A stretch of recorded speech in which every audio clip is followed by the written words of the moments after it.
একবার এক বনে পিঁপড়া আর ফড়িং পাশাপাশি বাস করত।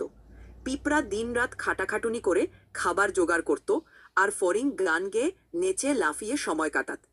পিঁপড়া যখন খাবার নিয়ে বাসায় ফিরত, ফড়িং তখন মজা করে বলতো, আরে পিঁপড়া ভাই, এত খেটে লাভ কি, একটু নেচে গিয়ে জীবন উপভোগ করো।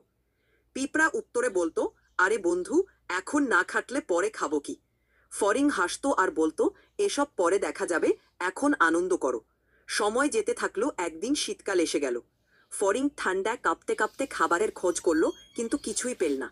শেষে সে পিঁপড়ার দরজায় গেল। দরজা ঠক ঠক করে বলল, পিঁপড়া ভাই, একটু খাবার দাও না ভাই, খুব ক্ষুধা লাগছে। পিঁপড়া দরজা খুলে হাসতে হাসতে বলল, আরে বন্ধু, গরমকালে তো গান গেয়ে নেচে অনেক মজা করলে, তখন তো খাবার জমালে না, এখন কেমন লাগছে। ফড়িং লজ্জা পেয়ে বলল, পিঁপড়া ভাই, এবার বুঝেছি জীবন শুধু উপভোগের নয়, কিছু পরিশ্রমও করা লাগে। পিঁপড়ার মন নরম হলো, সে হাসি মুখে ফড়িংকে ঘরে ডেকে খাবার দিল।